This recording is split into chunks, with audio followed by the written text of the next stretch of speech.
You snap your fingers and every single person in the world disappears.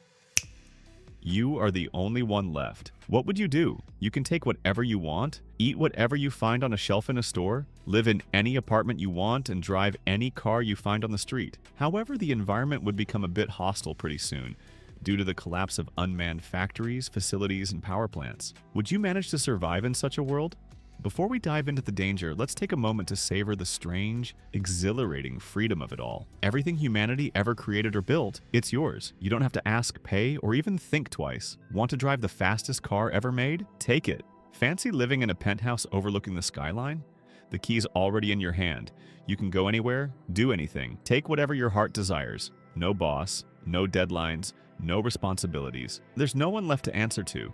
No one to care for, no one to judge or hold you accountable. It's just you now, free from every commitment and constraint that ever held you back. Once the initial shock of being the last person on Earth begins to settle, reality sets in. What now? You need a plan, a strategy to survive in this empty world. First things first, the basics. Food, water, and shelter. Grocery stores become your lifeline, like refueling stations for your new life. It's a smart move to stay near one for now. If you ever decide to venture out, planning your routes around access to more stores will be key. At the moment, everything is fresh. The fruits, vegetables, meats, and dairy are still perfectly edible, and the shelves are stocked with more than you could possibly consume. But you know this won't last. Within a week, most fresh food will spoil. Dry goods like pasta, rice, and grains will hold out for a while longer, months maybe, but even they have a shelf life. Eventually, the grocery stores will stop being your safety net. Without farming, foraging, or hunting, your diet will depend on the last remnants of humanity's preserved food.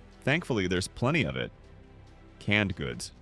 Tons of it, stacked on shelves, waiting in storage rooms, untouched by time. It's not gourmet, but it's dependable. And if you pair it with fresh produce scavenged from abandoned farms, apples, cucumbers, tomatoes, you've got yourself a surprisingly decent diet for the foreseeable future. For now, cities and towns are your best bet, but not for long.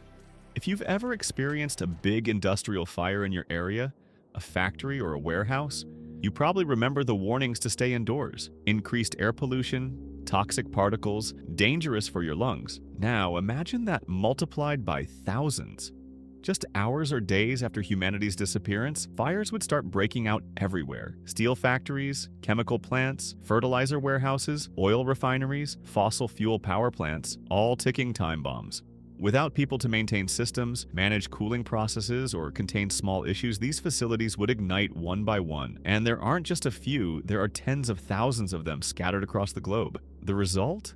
The air wouldn't just be slightly polluted, it would be toxic. A swirling cocktail of chemicals, heavy particles, and smoke. Breathing it in for long periods? Lethal. Staying in a city filled with this choking smog would be a fast track to respiratory failure. But hey, nobody said surviving the apocalypse would be easy. The good news? You can prepare. Head to the nearest supermarket and stock up on respirators or high-quality filter masks. Start using them immediately. Even if the air seems fine now, it won't stay that way. You might think a modern house with a state-of-the-art air filtration and ventilation system is the perfect solution. And it is, at first. But there's one catch. Those systems need electricity, and that's another lifeline that's about to disappear.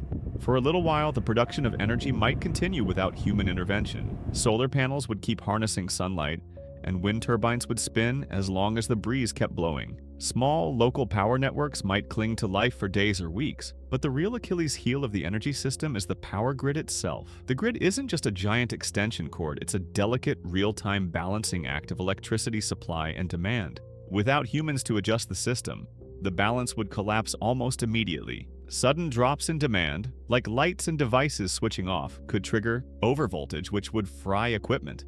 Shutdowns, especially in regions with less automation.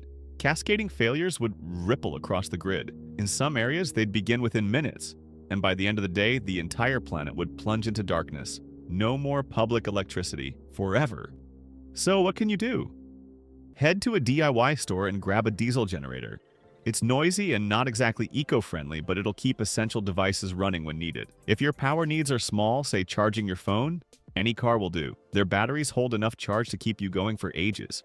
With approximately 4.5 gigawatt-hours of power stored in vehicles worldwide, there's more energy out there than you could ever use. But here's the catch. Without electricity, the internet goes down. And without the internet, your smartphone? Pretty much useless. Apps, cloud services, navigation, all gone.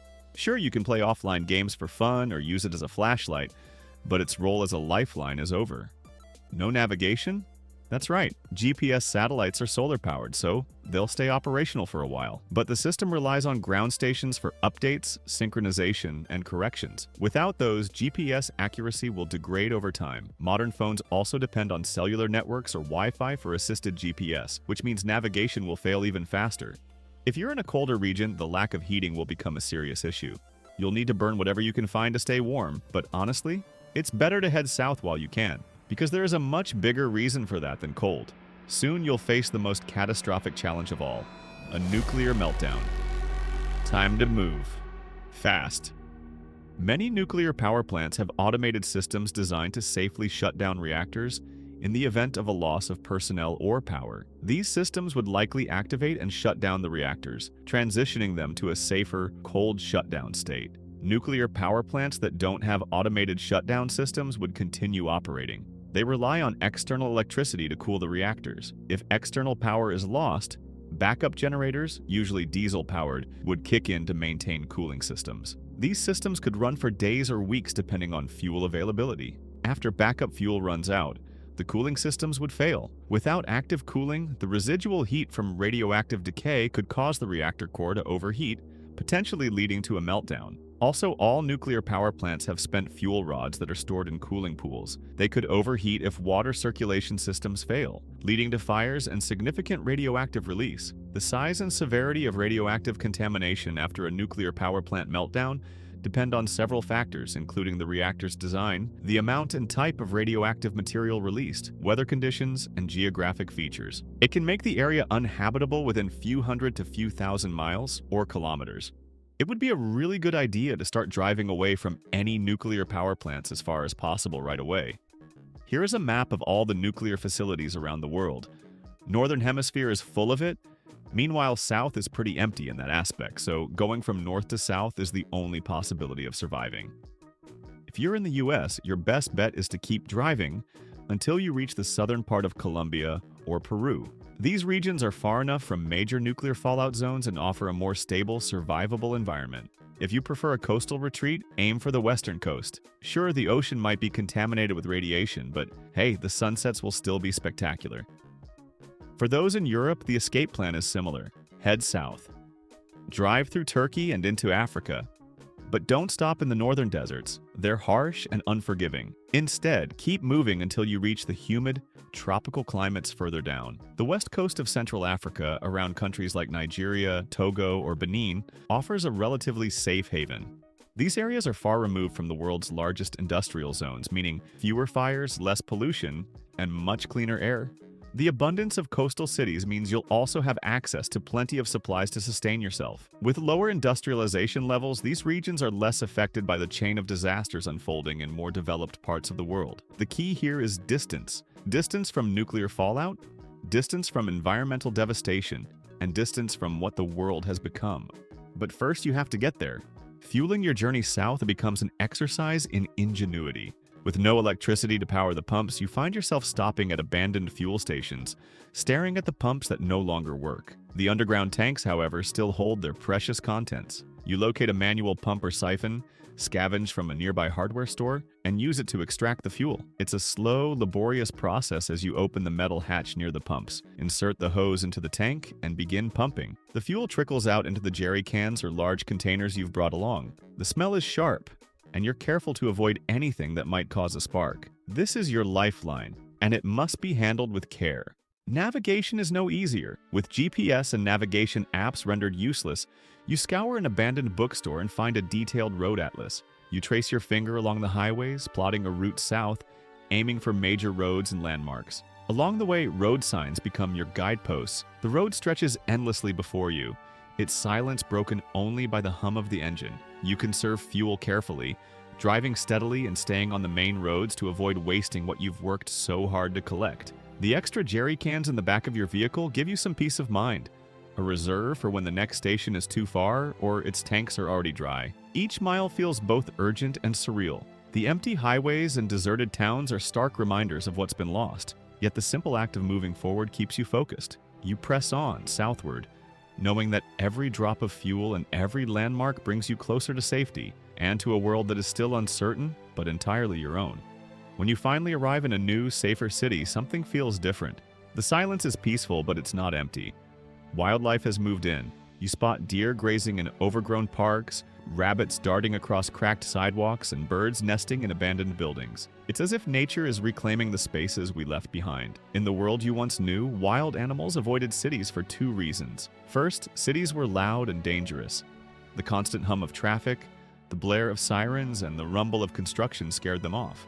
Second, there wasn't much for them to eat. Sparse vegetation provided little sustenance for smaller animals, and without them, larger predators had no reason to follow. Without humans, cities become safe havens for animals. There is now food and shelter for small animals, which in turn attract predators like foxes, coyotes, and even wolves. A new ecosystem begins to form right in the middle of what used to be bustling urban centers.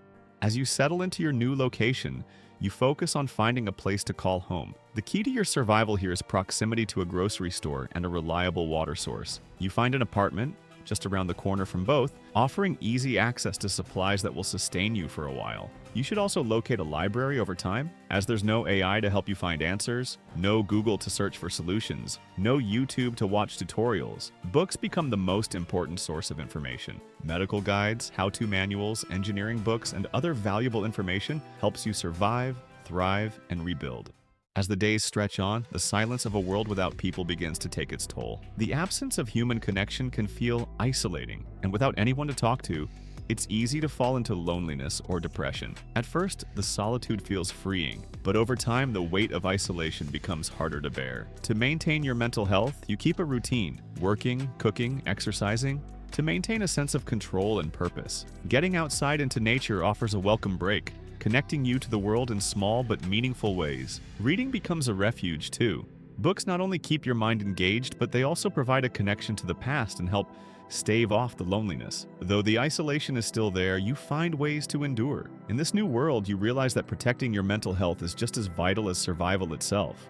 Even though you know deep down that you are alone in this vast, and there is no one to come after you, you still feel the need to leave something behind. You can't just fade away without a trace. You want any future soul, if there is one, to know that you existed. So you start leaving artifacts, writings on walls, drawings, and diaries. You leave a record of your life, of what happened, and of who you were. It's a way of saying, I was here, and maybe, just maybe, someone will find these remnants one day, in a far-off future. The act of creating these little markers, these pieces of your story, brings a small sense of comfort. Even though you know the odds of another human discovering them are almost non-existent, the simple act of trying to leave a legacy is a reminder that you're not entirely forgotten. In a world that feels entirely empty, you still hold on to the hope that somehow someone will find these traces of humanity.